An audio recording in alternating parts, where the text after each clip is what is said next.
We have not yet touched the state of Georgia for any of these videos, so how about #1 prospect for 25 years in the state of Georgia? And we're starting off with an absolute monster, a 6'6", 97 jumping, 94 speed wide receiver Montrell Stubbs, and to no surprise at all, he's going to be committing to the University of Georgia. You'd expect to see them get the most prospects in this video, but it's a great start for a guy who's going to be an absolute beast. We've seen a 6'6" wide receiver before. He was pretty good in a previous video. Let's see if Montrell Stubbs can match that. And with these videos, obviously, we got to let the players kind of come into the world of college football before we can spectate them. The next guy, a quarterback. And Montrell Stubbs did actually get some action as a true freshman, so good for him. And then the next guy being a quarterback, also going to Georgia, so we could have a little dangerous combination quarterback to wide receiver duo. And when you got all these players going to Georgia, we're probably going to see a number of these guys team up, because I would imagine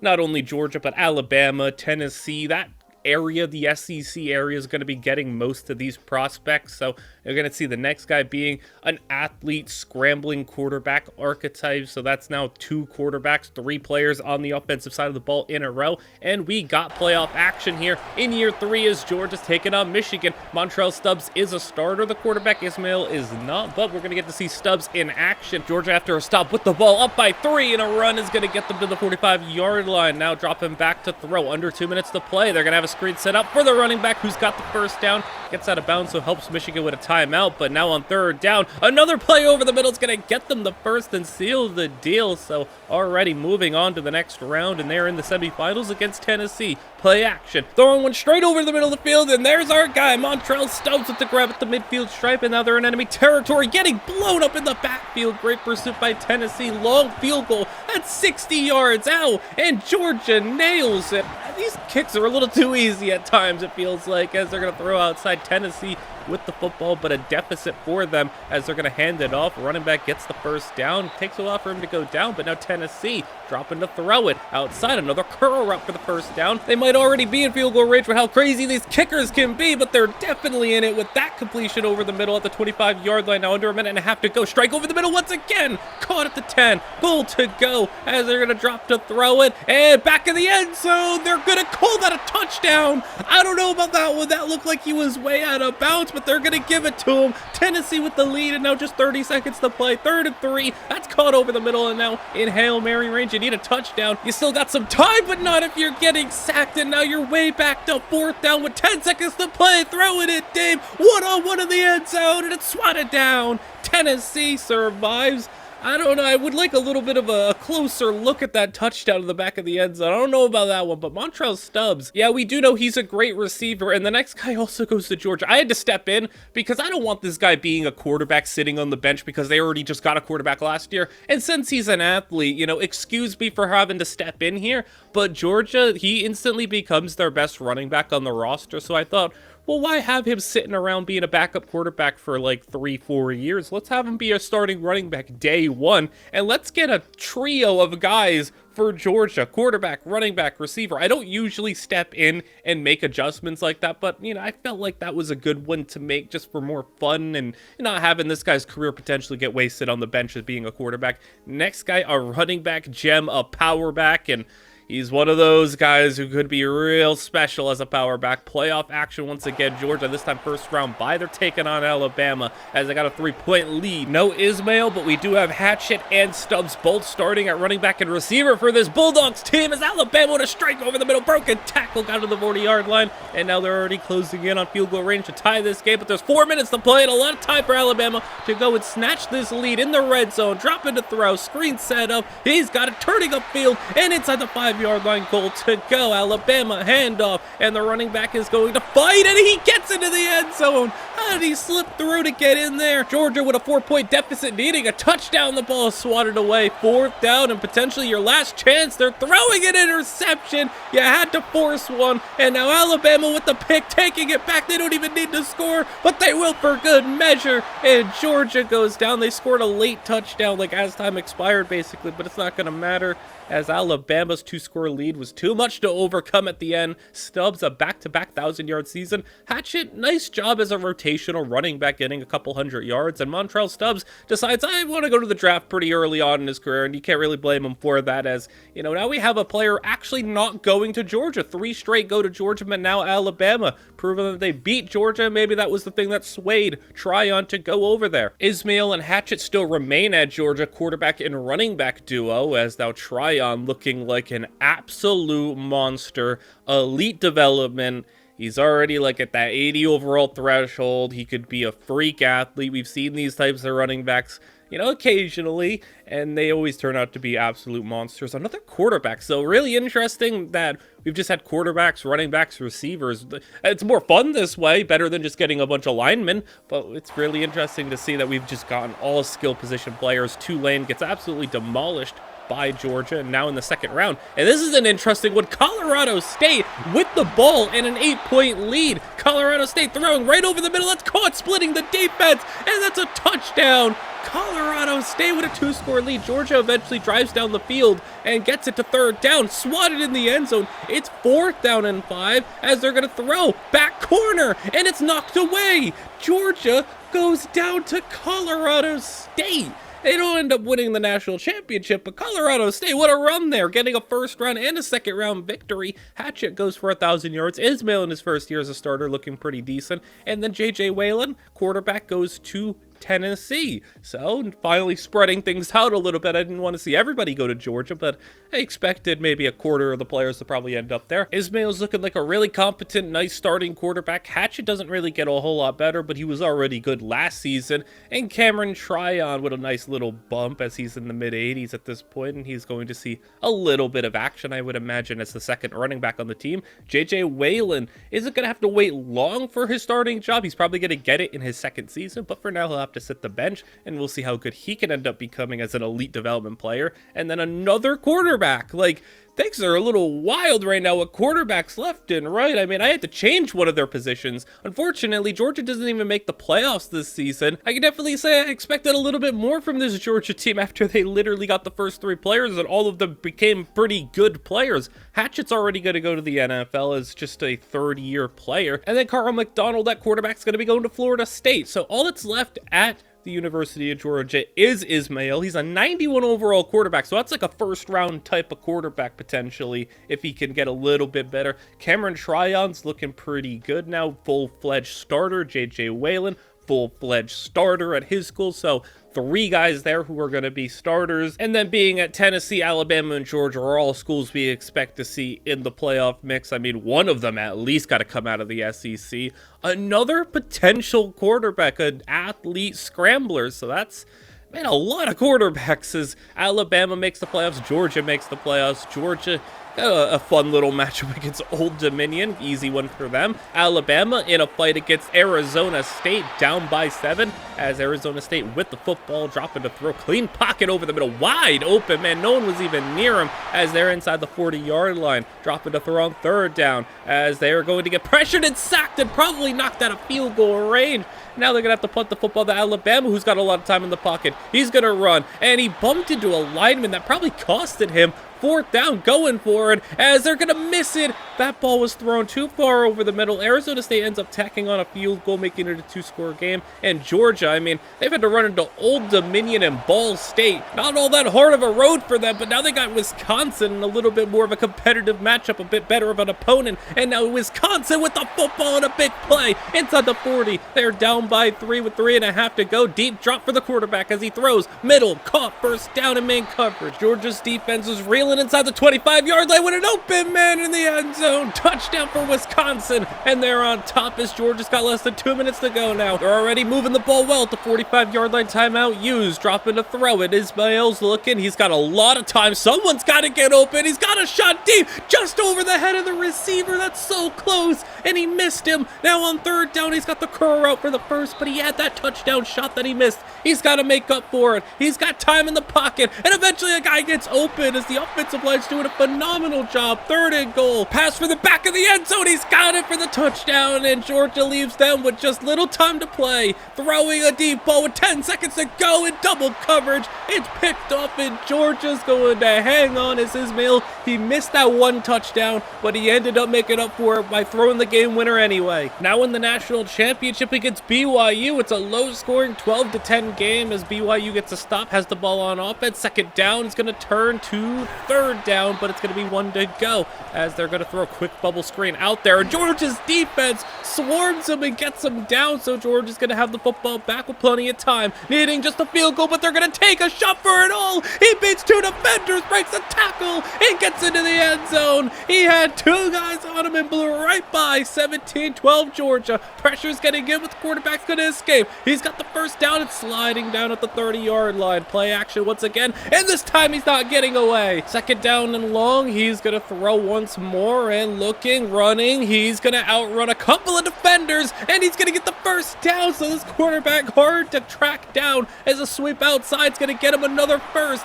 Past the 45-yard line and out of bounds. Under 2 minutes to play. It's 3rd down. He's going to throw underneath for the running back, who's going to get met. Not quite at the 1st. It's 4th down and 1. Game on the line. Throwing, and he just missed him. He missed his receiver. And now Georgia 1st down to seal it. They got it. And the national championship is won by Kyle Ismail. He didn't have Hatchet. He didn't have Stubbs. And he didn't need them, it seems like. So we have a national champion on the board. And Georgia at least gets something from all those #1 recruits in their own state. Waylon, Tryon, both getting their feet wet as starters, and Ismail does get drafted in the 2nd round, not quite the 1st. And I had to step in again because Florida State got a quarterback, and then now they get this athlete who's also a quarterback. So I did the same thing. I stepped in, threw him at running back. He's better at running back. Maybe this time around the quarterback running back duo will work out a little bit better. But as you can see for Georgia, Ismail won a national championship. So if Hatchet was sitting there at quarterback, he would have had to wait a long time for his turn. Probably would have only got to play 1 year as like a 5th-year senior. And instead, he was a running back who ended up getting drafted relatively high after his 3rd year. So we're going to move him to running back at Florida State, see what happens, as we finally got a player on the defensive side of the football, something other than a quarterback, running back, receiver, a defensive end who's a gem. We go to the playoff bracket. Alabama dominant with Cameron Tryon in their 1st round game, but we also have another participant, J.J. Waylon, in Tennessee is involved as they're taking on Nebraska, and Waylon on the run. He's going to get the 1st down as Waylon is going to go play action, drop into throw, got time over the middle. That's going to be caught. 1st down and a lot more on the run to the 25 as he drops the throw once more outside. That's going to be incomplete, and a field goal try on the way. It is no good, and that's really bad considering Nebraska could take the lead with a touchdown as they're throwing outside for the 1st down at the 40-yard line, under 2.5 to play. Throwing now other side of the field. That's going to be intercepted. There's a lot of defenders in the area. Tennessee comes up with it, and they're already on the outside field goal range. Maybe we can get another try at it, but on 3rd down, Waylon gets blown up with a sack, and it knocks them out. They're going to have to punt it away, and the kick, that's a good one, and they're all the way packed up at their own 1-yard line, but they're going to get right out of the jam with a run to the 20-yard line. Now 25-yard line, 2nd and 5, throw outside, making a move, making a miss, and gets out of bounds. Nice move to get out of bounds and save some time as they're taking a shot up the seam, and they got it. It's on the 30-yard line. He gets tracked down, but now under a minute to play, Nebraska, can they engineer a 99-yard touchdown drive? Well, they're real close now. Goal to go. Pressure is in, and he's going to throw right over the middle. That's a touchdown, Nebraska. 99-yard drive, and now J.J. Waylon's got a little time to go as he's got a big play. A field goal will tie it, but can they get into field goal range? Not if they're getting sacked. Timeout used, and now it's looking like Hail Mary situation. Throwing it up, and it's incomplete. Nebraska goes on a 99-yard drive. And that is just so unfortunate for Tennessee. Alabama gets the job done against Tulane, so dominant back-to-back playoff victories. Now they got Tryon here in a close one against Colorado, 28-28. Throwing, now chucking and running. He's going to get past midfield and slide down as they're going to hand it off to Tryon again, who gets blown up. 2 guys got in there, and they're punting it away. Colorado with the ball now, throwing over the middle, caught wide open man, and he's going to get to the 45. Now past midfield, throwing outside. That's going to be intercepted. intercepted, and Alabama's defense has it, and he's on the run, jetting past lineman. Quarterback can't catch him, and Alabama with the pick six, and they got the lead, and Colorado now needs to do something with a minute and a half to go as they're going to go middle, swatted away, 4th down. Maybe less opportunity for Colorado, and that ball's going to be broken up, and now Alabama is going to go right over the middle, touchdown for good measure, and they're on to a national championship. Colorado pads a touchdown at the end, but Alabama now national championship situation. We got a high scoring one,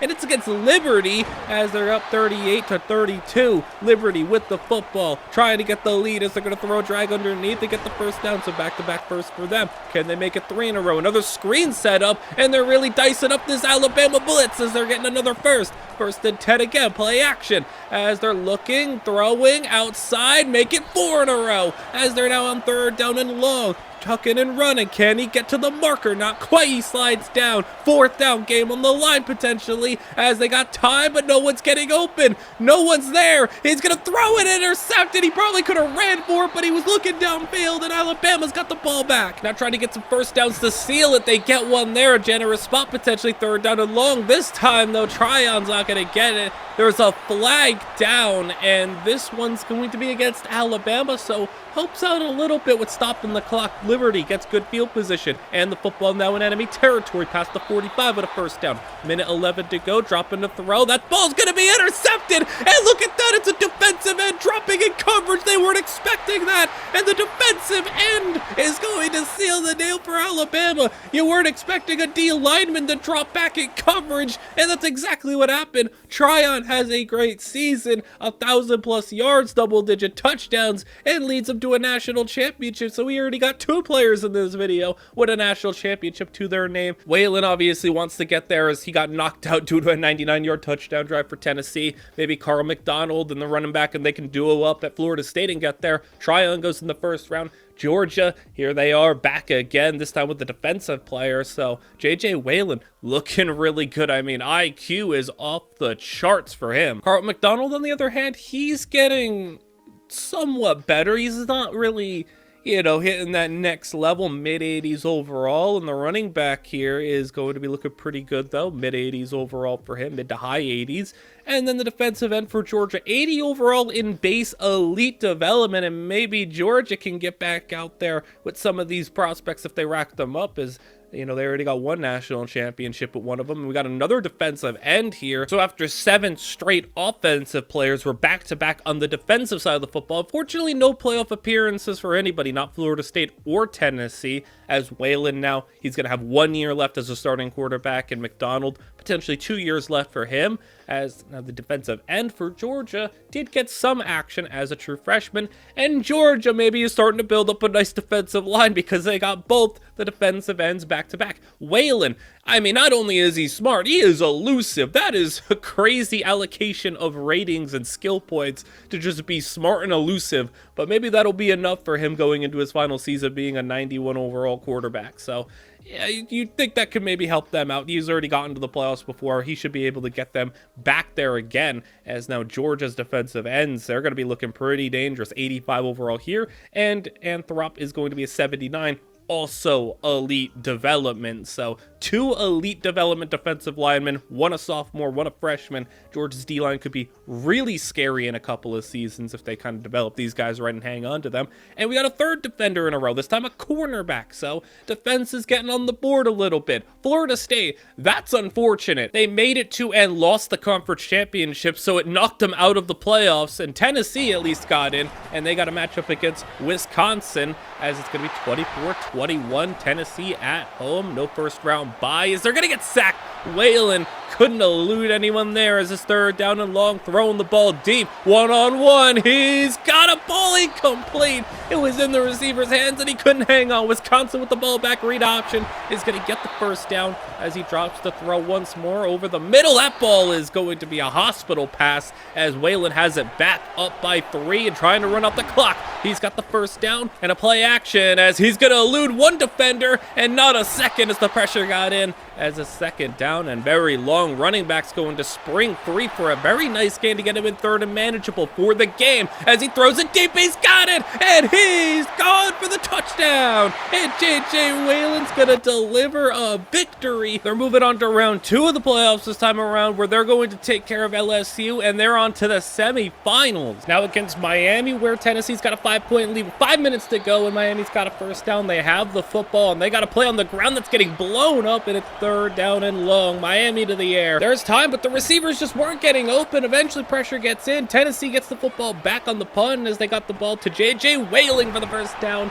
And Whalen trying to get to that national championship as he's going to throw, and had plenty of time. No one got open, but he's got legs and he can move past the 40-yard line, back to the air. Outside, curl around, caught for the first down at the 25. Now in position to maybe get this to a 2-score game. A field goal would still keep it a 1-score game as they're on 3rd down. Handoff inside, running back is met, but he got the first down. And Tennessee, I mean, they went down the field and they did not let Miami touch that ball again. And look what we got here in the national championship. It's a game against Nebraska. 2 years ago, Nebraska knocked out Tennessee on that 99-yard drive. Now, years later, Tennessee could get their revenge as Whalen down by 3, but in scoring position. Outside on 3rd and inches, got the first down in the swing. In the red zone now as they're throwing again.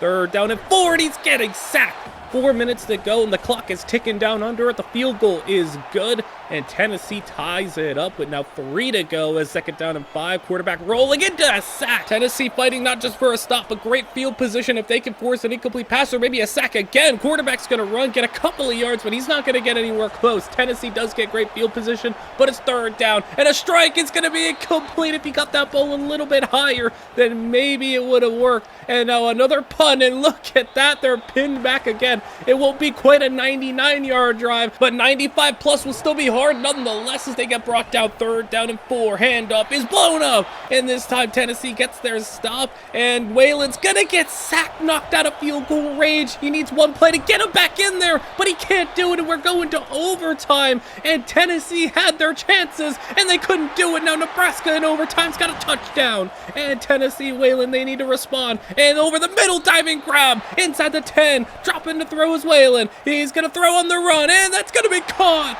as they tie it up, and now Tennessee, their turn to go first. Overtime number 2 is Whalen's gonna run it, and he slides down inside the 15-yard line. Now they're inside the 10, 3rd down and 4, broken up in the back corner, and a field goal try is gonna be good, so Nebraska can win it here. Play action as Nebraska looking to throw it. He's gonna have pressure, get in, and it's sacked. 3 guys got on him. It's 3rd and long, screen set up, and they're playing it conservative as they're gonna almost get the first down, but they're gonna settle for the field goal, and you know what that means. It's time for a little shootout. 2-point conversions. Handoff, that's going to be in. And now Tennessee needs to respond. Handoff of their own. And they respond the same way. Now go to 4th overtime. Sweeping it outside. It's going to be blown up. Now Nebraska. Handoff on the right side for them, but they get blown up. Now how about a 5th overtime? Dropping to throw it on the blitz. And that's broken up. Almost grabbed by Nebraska. Tennessee now play action right over the middle. And that's broken up. How about another overtime speed option? Whalen tucks in, keeps it, he's in, and Nebraska, they try the same play, but they're stood up at the goal line, and Tennessee wins it. It looked like every overtime these two teams mirrored each other, but Tennessee in the end does it. Whalen runs it in. I think that was, 6 overtimes, and Tennessee gets the national championship. That is ridiculous. I find it crazy how both of them did the same thing. Handoff up the middle in the first overtime, and then a handoff right side in the second overtime. Both of them throwing middle and having it broken up in the 3rd overtime. And then the 4th 2-point conversion, both of them ran speed option to the same side.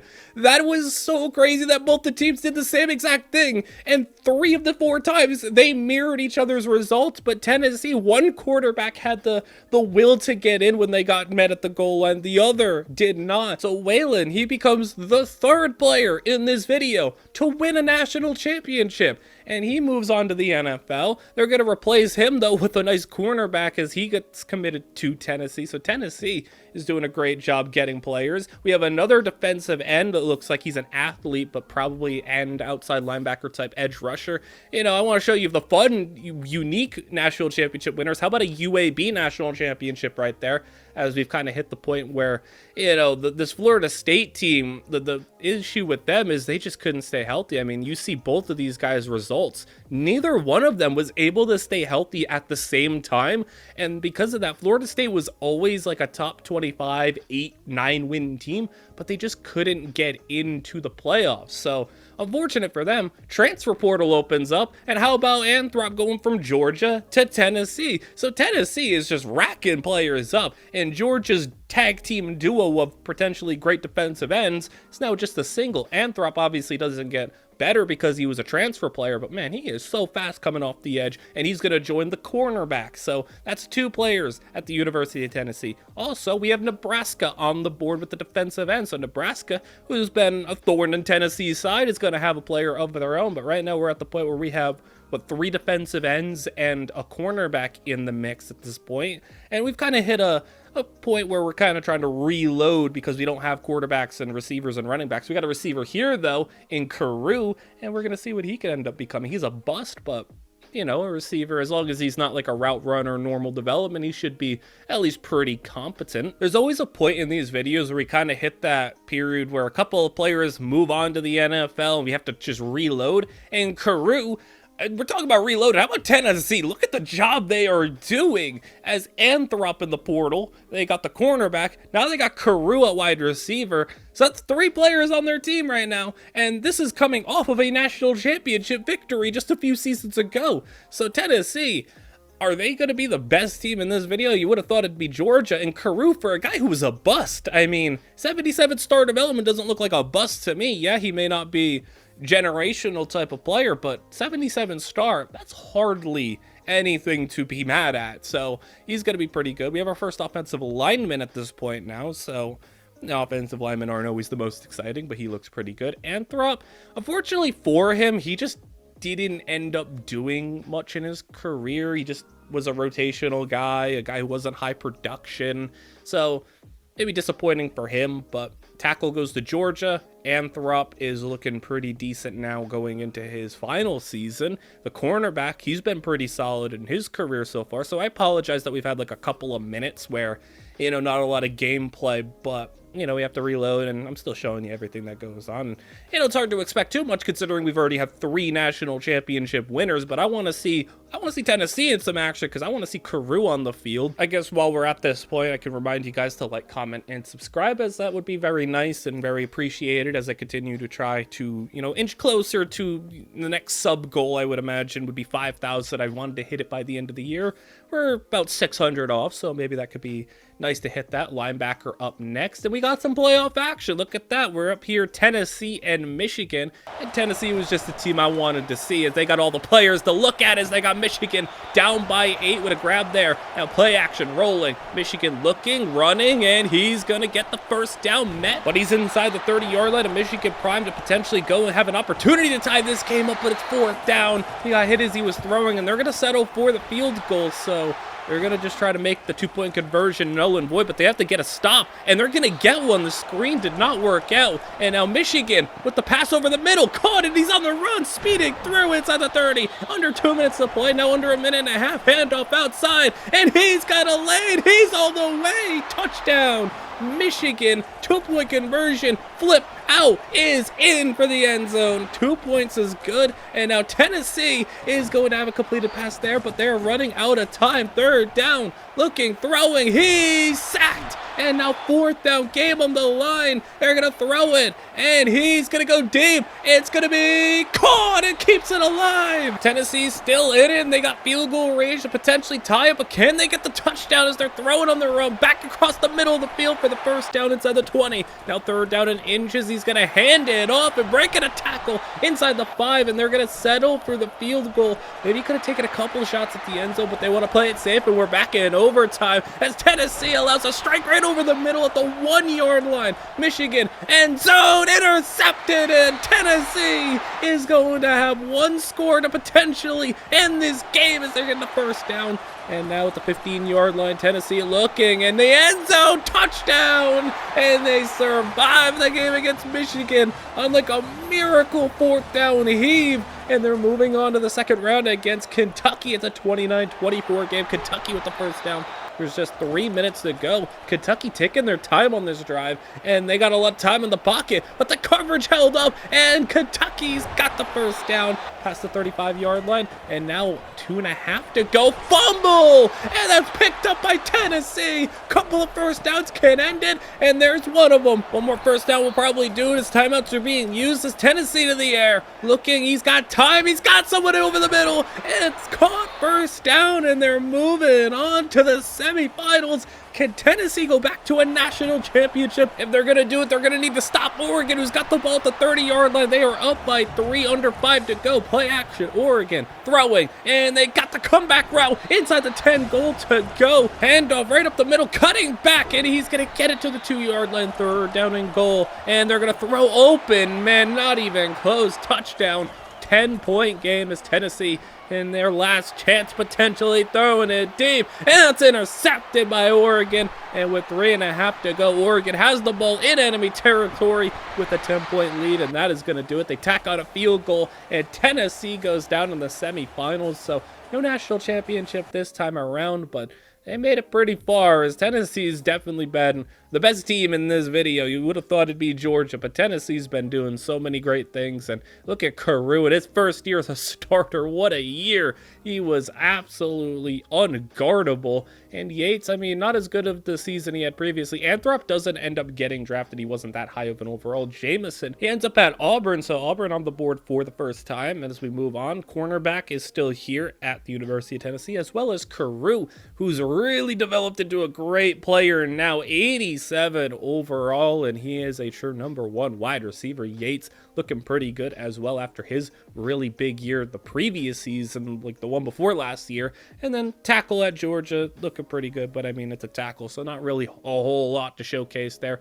Jamison, 78 overall with star development, and I've seen linebackers in this game have some pretty crazy, freaky development, so he's got the ability and the ceiling to do so, so we'll see what he ends up with. He's going to see some playing time in his freshman season, but he's not a starter. We have another defensive end here, so I mean, 7 offensive players to start, and then we just load up on D linemen, defensive players. Nebraska in the playoffs, so that's Yates, the defensive end. Speaking of that position, they're up against Michigan State here, and Michigan State has a 3-point lead with the football. They're getting blown up, 3rd down and 15, as Michigan State to the air. They're going to tuck, they're going to run it. He's getting brought down, he could not escape, and now Nebraska has an opportunity as they're throwing over the middle, caught for the first down. A field goal to tie, touchdown to potentially win it, as they're going to go right over the middle, intercepted, and Michigan State's got it back, and they're maybe a first down or 2 away from ending it, right up the middle, and he's going to get stopped at 3rd down and 3, play action. And Michigan State stopping, looking, throwing back the other way. Caught but stopped short. It's going to be 4th down, but they're going to go for it. And Michigan State's got it. They didn't want to kick the field goal. They want to just go for the dagger.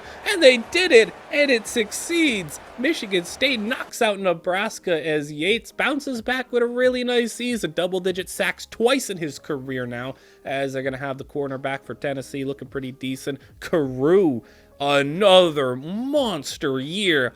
I want to see him in some action again because he's got another year of eligibility left. I don't think he's going to be declaring. Yates ends up getting drafted in day 2, so well-deserved, as well as the cornerback, well-deserved. Bobenmeyer, the defensive end, he's going to go to South Carolina, so another new team on the board. And Carew, fully maxed out at this point. He's looking amazing. 91 overall, tackle at Georgia. I mean, it's been surprising. Like, even if we wanted to go and spectate this dude, Georgia hasn't even been making the playoffs when this dude's a starter. So I don't know what happened to Georgia. I mean, they're watching all these recruits in their own state getting snatched from them, and they can't even do nothing about it. Bobenmeyer, meanwhile, he's looking pretty nice. 79 star development. There's been a lot of good developments. Like, the amount of times we have seen impact or normal has been 1 so far. Like, it's been really good. The developments have been there. Another cornerback up next, so another run of defensive players. That's another 3 in a row. playoffs are here. I forgot to show you the little thing of Tennessee getting the victory, but I showed you the score. 38-20. They got a comfortable win over Wake Forest, but Tennessee now in the second round as we get to see Carew a little bit more as they're taking on Oklahoma up by 5. Oklahoma with the football as they're dropping the throw it in enemy territory. Got the first down, and they're going to be inside the 30-yard line now. Handoff, no play action. He's dropping back, and he's got everybody in his face. Look at that. 3 of them in there, and that's a deep field goal try. 50 yards is good. Oklahoma down by 2 now. Still plenty of time to go as they got the first down. You can allow a field goal to keep it a 1-score game, but you'd really prefer to allow nothing. Speed option's going to get them the first down, and now in enemy territory on the outside of field goal range. Throwing deep ball. He's going to take the shot back in the end zone. It's caught. He hung on. Touchdown. And now it's a 2-score game. Oklahoma needing something crazy to happen if they're going to make a comeback in this one. This is the situation where you could get into field goal range, instantly take the field goal if you want to, or just go all in for the touchdown now and see how everything lands the rest of the way. But they're getting sacked, so they might not get any points on this one. 3rd down and long. Deep drop, throwing it. It's going to be swatted away. 4th down, your last chance. You got to take a shot deep. It's going to be caught, and he stood up at the line. It's no good, and he got stopped. I felt like he could have had that first down. Instead, Tennessee moved on only to get put in their place by Miami. Carew, I mean, that's an incredible 3-year stretch. He probably could have went pro just off his production alone the previous season. I mean, you see Jameson, he took a massive jump. Jameson's looking like a monster. So Carew, 1st-round pick, obviously well-deserved. Interestingly enough, Sawyer just bails after 3 years. I mean, he was good enough to go to the NFL. Maybe could have stayed another year to get himself to be like a round 2, round 1 type of player, but he decided to just leave early. Jameson, he's looking really good. I mean, like I said, linebackers, sometimes you hit them at the right time with like certain skill caps and they get allocated into the right places.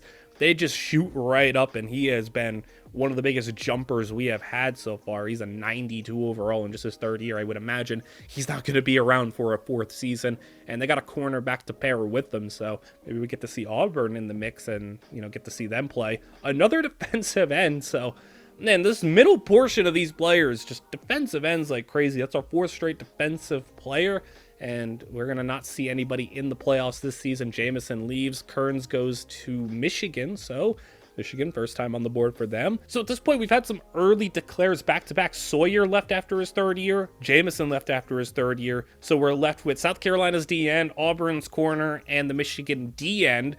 I obviously don't believe the Michigan's defensive end Kearns over here is going to get any playing time anytime soon, being the 4th guy on the depth chart.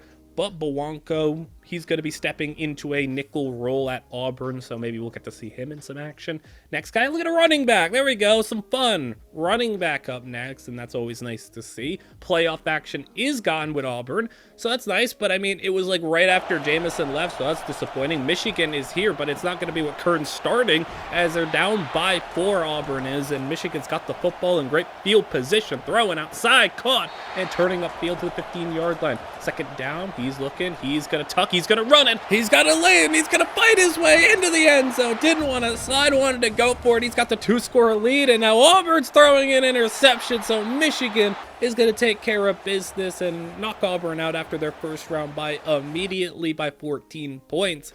So that's going to be disappointing. I wanted to see what the cornerback and Jameson could have done if they were crossed over for a year, but Jameson just developed too fast. Stephen Herron finds himself at Tulane. Tulane, one of the better non-power schools in this game, and they make the playoffs a decent amount. So I would imagine we're going to get to see Herron as long as he develops properly and isn't like a bad development trait. And, you know, Tulane's obviously not going to have a stacked roster, so I don't imagine him being stuck on the bench for his whole career. You know, these other guys developing pretty well, but when it comes to Herron, 77 overall, star development, as long as he could develop pretty well, gets the opportunities, and Tulane makes the playoffs, it'd be a nice player to potentially watch. I always love watching the running backs because some of them end up becoming absolutely nuts in this game. We got Jaleel Steven up next, who looks like a really good edge rusher, a gem, and, you know, it's really hard to find just great outside linebacking pass rushers in this game. Still would like to see this game kind of fix the whole positional issue that it has when it comes to how outdated the positions are, and, you know, the fact that they should just go to edge rushers and interior D linemen and get rid of the whole outside linebacker DN stuff. But you know, to find a good outside linebacker like that, pretty hard to do considering a lot of them are like pass coverage or run stoppers. To find a true pass rushing guy off the edge like that's really hard. Florida State ends up with him, and these other defensive players are developing adequately. Running back, I mean, he's fast, he's elusive, and he's going to get to play more. It's Jaleel Steven. We look at him, like, yeah, he looks so good. And look at the quickness, man. I like to see that a power rusher like him has speed off the edge. It can grow into an absolute monster. How about another outside linebacker? And this is more what we're accustomed to, a run stopper type of guy, but he's also really good and a gem. And Bobenmeyer is going to be okay throughout his career, but high overall, not as much in the production side of things. Michigan's dude, he's not ending up playing much. Herron, nice 700-yard season. Bobenmeyer is going to get drafted in day 2, and he's going to get immediately replaced by the outside linebacker. Bowanko, I mean, we got to see him play one time, and it was a quick, you know, in and out of the playoffs. And then we have Kearns. He's just not becoming great, and Michigan is really stacked. And then we have Herron, who's mid-80s, going to be the team starting running back once again. Maybe we get to see him. Jaleel Steven, big jump for him. A +5 is really nice to see. And then Bo, I mean, look at that. That's almost a limitless ceiling. And on top of that, he's an elite dev player. So, I mean, if he came a couple of years earlier and we had him and Bobenmeyer, we could have had like a really nice defensive duo back there. Winslow, a defensive tackle, our first D tackle of the video. So that's a new position at least. I'm at least glad we haven't been getting, you know, stocked with like offensive linemen or, you know, too much in that regard. But Bowanko ends up getting drafted in round 4. And not only is this surprising, but also disappointing. Stephen Herron, I mean, throughout the season, he got high enough overall to where he felt like he could declare at the end of his 3rd year. And he ends up getting drafted in the 4th round, which is obviously good for him, but like, really felt like he could have benefited from staying another year. So unfortunately, we have hit that point where once again, we're just kind of not seeing a lot of these players pop up in the playoffs, because you could see we've had Tulane, Michigan's Kearns. Michigan's been in the playoffs, but Kearns hasn't been starting. And then Auburn's not been in, South Carolina's not been in, Florida State's not been in, Mahar, another D end. So we just haven't been able to see a lot of these guys in the playoffs. And Kearns, I mean, Michigan's been the only team consistently in the playoffs, and you could see he's been on the bench for 4 years. And then Bo, Stevens, they're getting some action. They're both growing at a very similar rate. Kearns, he's finally getting drafted in the 6th round. I mean, what a guy to be able to stick out an entire college career as a backup, basically, and end up getting drafted finally. But again, he was the only guy even seeing potential playoff action. Winslow, he's not getting all that much better. I mean, he's not growing much at all. He's still low 80s. Mahar, now this is a guy we shouldn't have to worry about. He's already 2nd on the depth chart, and he's going to be a starter at some point. He's an 80 overall to start off with star development. We're gonna have no problem seeing him. We have a quarterback up next. He's a bust, but it's a quarterback, so you know, we'll get to see something there. And we finally do got some action. Unfortunately, it's not with South Carolina, because they also made the mistake of losing their conference championship and I guess got punished for making it there in the first place. But we do have Florida State, Jaleel Stevens, who's had a monster year. Stevens has been on a stacked team, and we just haven't gotten to see him play because, I mean, as you've been seeing the depth chart, he's been a really high overall, just hasn't played. But they're playing him at edge rusher finally. Iowa State with the touchdown. They got the lead. And now Florida State's getting sacked. Under 3 to go, and you got 2nd and 17. Dropping a throw underneath. That's going to be caught. Turning upfield, and he's not going to get a block, but he's going to break a tackle and get to the 45-yard line. 2nd down. He's looking, getting sacked again, and he can't come back from these long-distance situations every time. You got to do something here, as he's going to load up and just heave one deep, and it's caught. What a throw! Touchdown! That is a crazy throw. He's going to get sacked on the 2-point conversion. But that was beautiful. He just chucked that one, and 2 defenders couldn't even make a play on it. Now Iowa State's got a big play on their end of the field. Iowa State trying to do something crazy of their own. They're going to be inside the 5. Goal to go. Dropping back outside. Pylon. Touchdown. Iowa State. is going to have the lead, and the direct snap is going to be stopped short. No two-point conversion. Now the kickoff deep in a one-point game with under a minute and a half to play is going to be returned, gets a block, and he's going to spring himself to the 40-yard line. A nice return. Maybe needing like, what, 30 yards for field goal range, and you're going to have it immediately.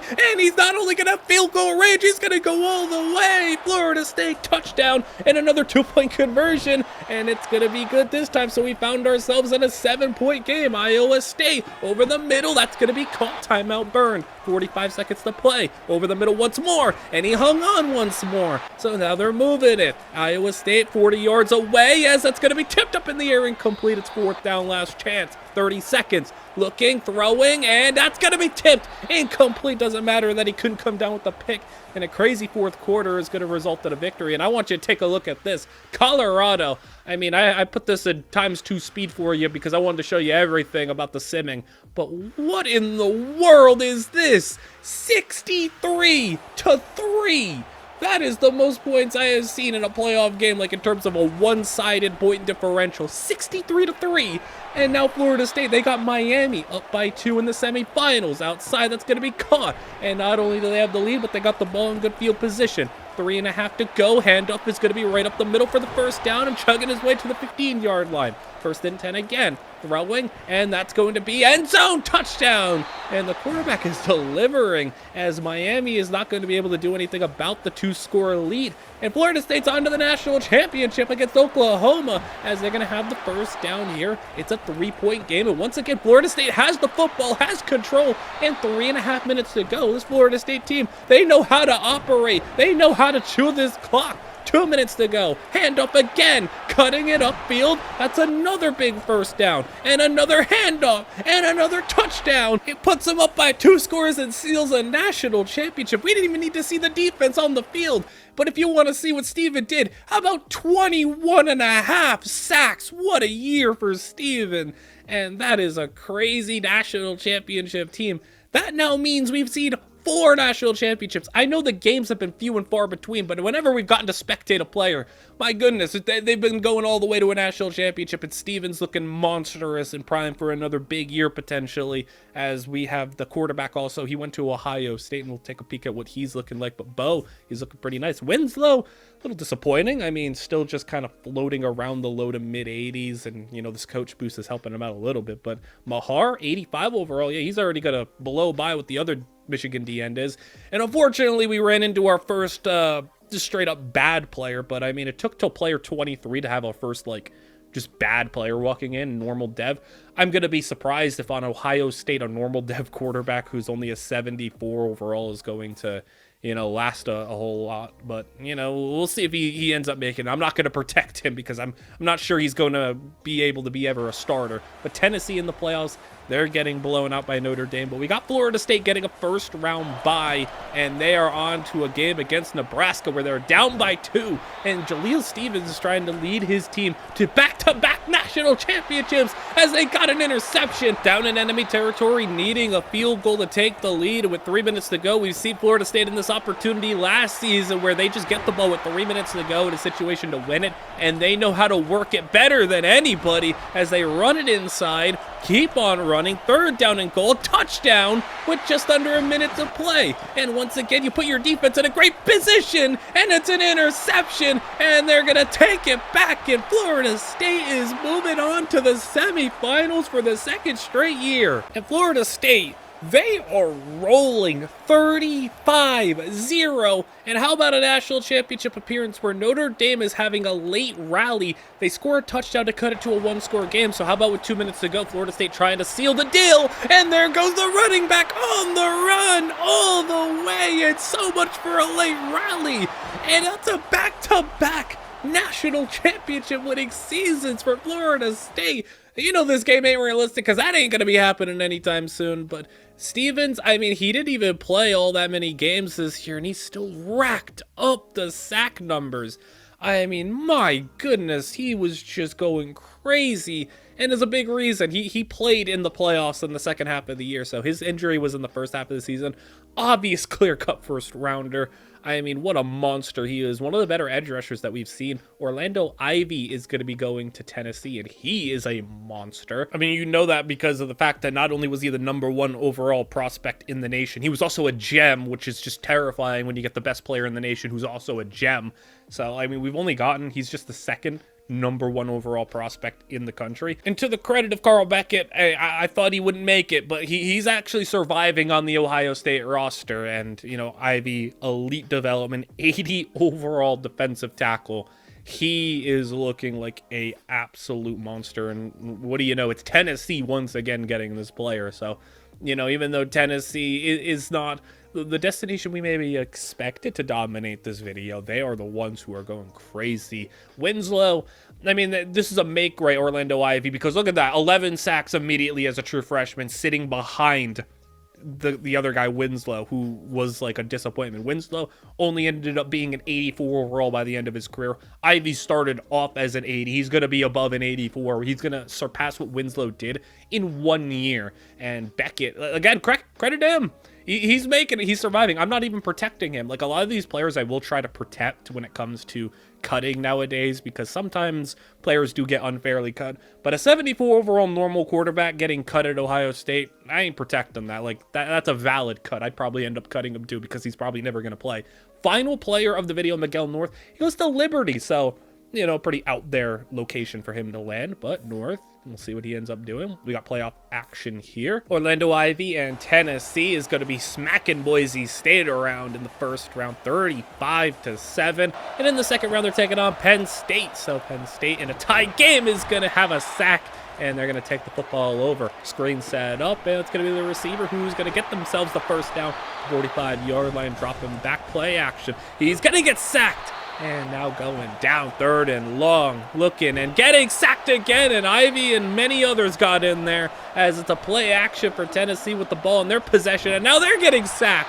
It's a sack party for both teams as it's a play action, and what do you know? Another sack as both of these teams' pressures are getting in there, and deep ball that's going to be caught out of nowhere, and the pressure, I thought it was maybe going to get it again, but Tennessee all the way.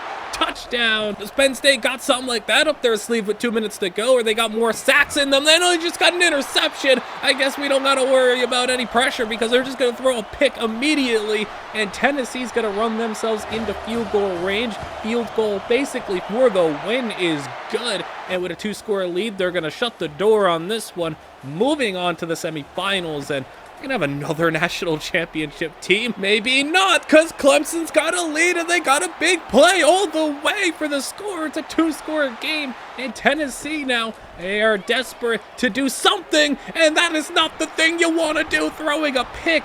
Clemson with it, 2-score lead, they tack on a field goal, so Tennessee, we will not be winning our 6th national championship with one of these players. Unfortunately for Mahar, a torn Achilles. That is brutal. He had a really nice career up until this point, you know, 2 double-digit sack seasons. Ivy, he didn't have as many sacks, but I would imagine once he's getting to that point, he's just being double-teamed and everything. Mahar still gets drafted in the first round, and look at Beckett. He's going to survive potentially his whole career. I don't think he's ever going to play a single snap for that team, but a 5-year player who just gets to ride the bench his whole career. Orlando Ivy looking like a monster. North, how about a +6 at cornerback to put him at an 85 overall, but he's still 5th on the depth chart?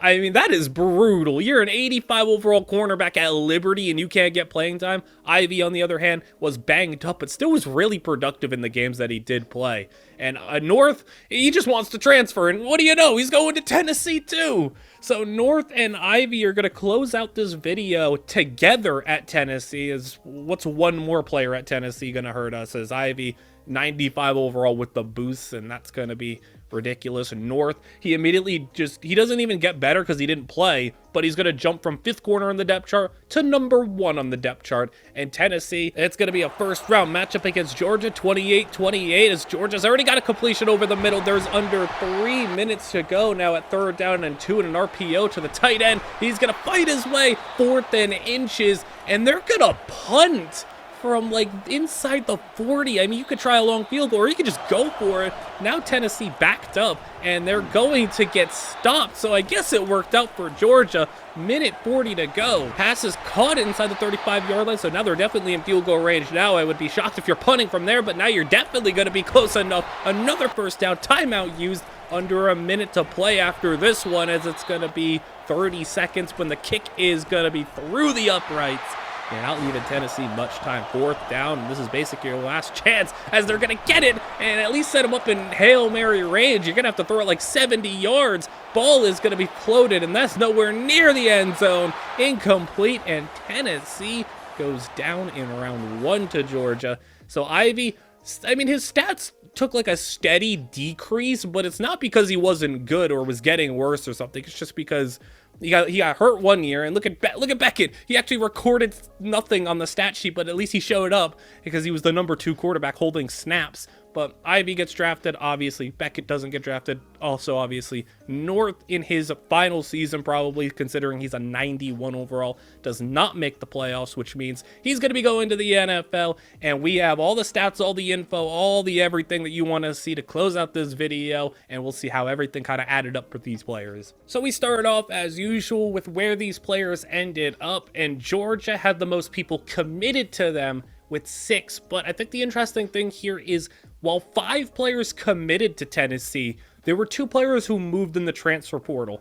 Both of those players moved to Tennessee. So in terms of who had the most players at any point in their career, Tennessee had 7, but 5 committed to them. So Tennessee and Georgia were the dominant forces when it came to landing these players. Florida State was able to snag 3 of them, and then we had a couple of others, Michigan, Auburn, South Carolina with 2, and a couple of others with Alabama, Ohio State, Nebraska, Liberty, and Tulane each landing 1. Then when it came to the positions, things were looking very offensive heavy to start things off. First 7 players were on offense, a lot of quarterbacks, a lot of running backs, and some receivers.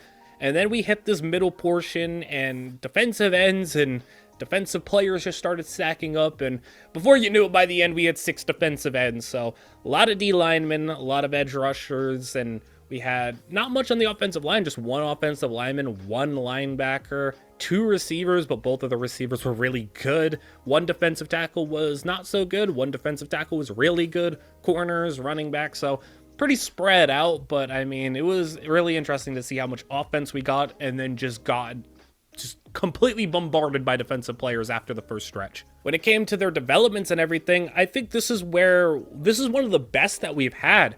I mean, not only do we have 5 gems, I mean, 3 busts were obviously disappointing, but look at the star and elites. I mean, in a combined total, 22 of the 25 were star or elite.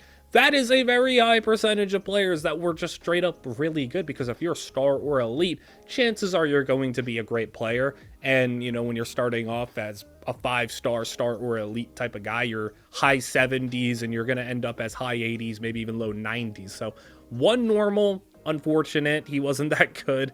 2 impacts, and impacts still aren't even all that bad, but I mean, really good stuff here when it came to the developments and how effective they were, and you'll see when we get to the development path and everything else how good these players were. So with that development path, things again pretty nice. I mean, the highest starting overall was 82. Lowest was that quarterback who kind of just dominated that lowest side of things. He started as a 74, was the only normal we had, ended as an 81, so he kind of tanked some of the statistics a little bit, but on average, 78, 79 overall.